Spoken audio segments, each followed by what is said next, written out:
길게 놓인 겨울 햇살 아래 벤치 하나 놓인 공원. 발끝에 쌓인 낙엽이 바람에 흔들린다.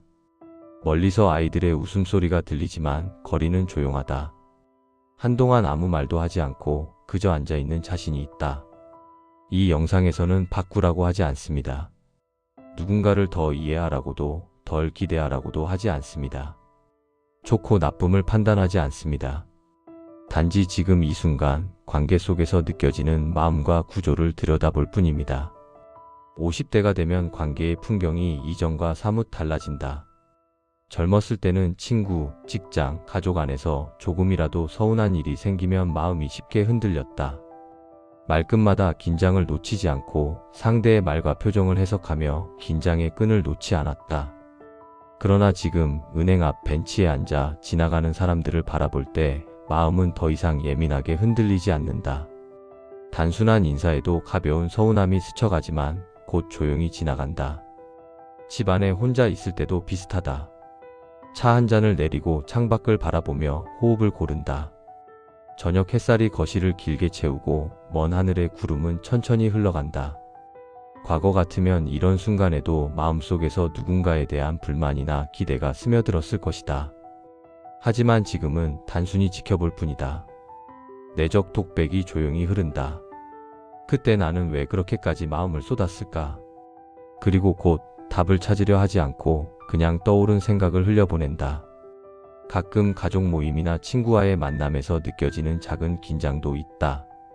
예전에는 그 긴장을 풀기 위해 말을 더하고 웃음을 만들고 애써 상황을 조율했을 것이다. 지금은 그저 그 상황을 관찰한다. 대화 속의 간극, 말하지 않은 감정, 눈빛 사이의 미묘한 거리.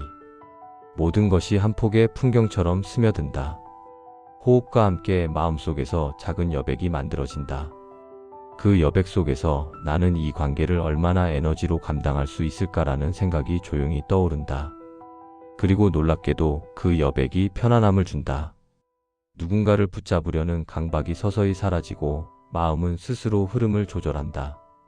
관계에 대한 집착이 조금씩 허물어지는 순간을 경험하며 이전에는 알지 못했던 마음의 정적과 안정감을 느낀다.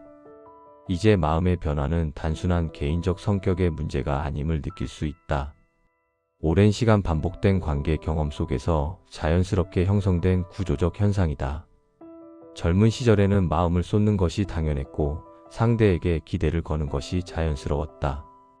그러나 수십 년이 지나면서 깨닫는다. 사람에게 쏟은 에너지와 마음은 항상 예상과 다르게 돌아온다는 사실을. 집 근처 카페에서 친구와의 짧은 대화를 떠올린다. 예전 같으면 작은 농담에도 민감하게 반응하고 마음속으로 상대의 태도를 분석했을 것이다. 지금은 잠시 호흡을 고르며 관찰한다. 말투의 높낮이, 손짓, 커피잔을 드는 움직임까지.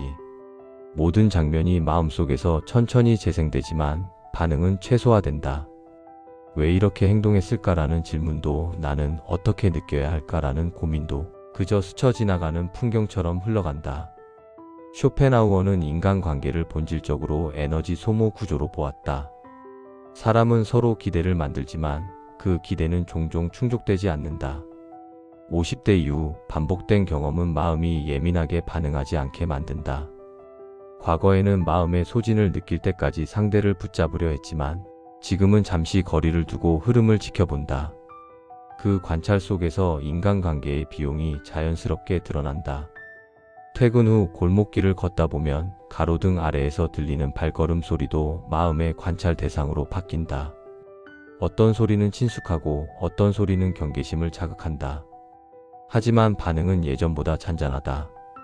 내적 독백이 흐르고 호흡 속에서 마음은 스스로 구조를 읽는다. 이번 관계의 에너지를 나는 어느 정도 소모할 수 있을까? 이 계산은 강요가 아니며 판단이 아닌 관찰이다. 마지막으로 집안에서 가족과 함께하는 식사 시간. 짧은 침묵과 사소한 말다툼이 반복되지만 마음은 격렬하게 흔들리지 않는다. 그저 숨을 고르고 장면을 들여다보고 정적 속에서 자신의 위치를 확인한다. 이제는 관계가 남기는 피로를 인식하면서도 마음이 스스로 조절되는 경험을 한다. 집착 대신 관찰, 기대 대신 거리, 이 단순한 변화가 50대 이후 삶의 중요한 특징으로 자리한다. 관계에서 오는 환상은 오래도록 마음을 묶어왔다. 착함, 이해, 관계 회복. 50대가 되면서 그 환상은 하나씩 자연스럽게 풀린다. 착함의 환상은 가장 오래된 친구였다. 젊을 때는 좋은 사람이면 알아줄 것이라는 믿음이 마음을 지배했다. 누군가에게 친절을 베풀고 마음을 내어주며 상대가 돌아봐 주기를 바랐다. 그러나 시간과 경험은 그 믿음을 서서히 무너뜨렸다. 집안의 조용한 저녁, 혼자 차를 마시며 지난 순간들을 떠올린다. 사람에게 쏟은 친절이 돌아오지 않았던 수많은 장면들. 호흡을 고르며 내적 독백 속에서 조용히 그 기억을 바라본다. 그때 나는 왜 그렇게까지 마음을 쏟았을까? 그 물음에 답을 찾지 않는다. 그저 관찰하고 마음속 여백을 느낀다. 이해받고 싶다는 환상도 점차 사라진다. 나를 알겠지라는 기대가 더 이상 마음을 흔들지 않는다. 가족 모임에서, 친구와의 대화에서 작은 오해와 말끝에 갈등이 떠오른다. 예전 같으면 마음속으로 그 상황을 되짚고 상대의 마음을 해석하며 긴장했을 것이다. 지금은 단지 관찰한다. 표정, 눈빛, 손짓, 침묵 속의 간극을 하나하나 살핀다. 내적 독백이 조용히 흐르고 호흡 속에서 마음은 더 이상 동요하지 않는다. 관계 회복에 대한 환상도 천천히 잔잔해진다. 과거에는 작은 다툼조차 마음속에서 반복 재생되며 밤을 지새웠다. 이제는 그 갈등을 조용히 지나가는 장면으로 받아들인다. 집안의 식탁, 카페의 한쪽 자리, 골목길의 우연한 마주침 속에서 관계 회복을 애쓰지 않아도 자연스럽게 시간이 흘러가는 것을 느낀다. 정적 속에서 호흡하며 마음은 이미 그 구조를 읽는다. 집착과 환상이 허물어진 자리에는 단순한 관찰과 평온한 거리만 남는다. 관계에 집착하지 않게 되는 나이, 그것은 무관심이 아니라 마음이 스스로 구조를 읽고 에너지를 조절하는 과정이다. 창밖을 바라보며 느끼는 바람, 가로등 아래 스며드는 밤빛, 조용히 지나가는 사람들의 발걸음 속에서 관계의 흐름과 에너지가 자연스럽게 드러난다. 호흡과 정적 속에서 내적 독백은 반복된 기대와 실망을 되짚지 않는다. 단지 관찰하고 흐름 속에서 자신을 위치시킬 뿐이다. 착함, 이해, 회복이라는 환상은 천천히 비워지고 남은 것은 관계의 구조와 자신의 위치, 그리고 마음의 여백뿐이다. 에너지와 기대의 흐름을 읽을 수 있게 된 마음은 더 이상 외부에 흔들리지 않는다. 정답도 없고 방법도 없다. 그저 흐름을 관찰하고 구조를 들여다보며 정적 속에서 머문다. 오늘 이야기 끝까지 함께 생각해 주셔서 감사합니다. 이 채널은 답을 주기보다 생각을 정리하는 시간을 남기려 합니다. 다음 이야기에서도 함께 해주셔도 좋겠습니다. 감사합니다.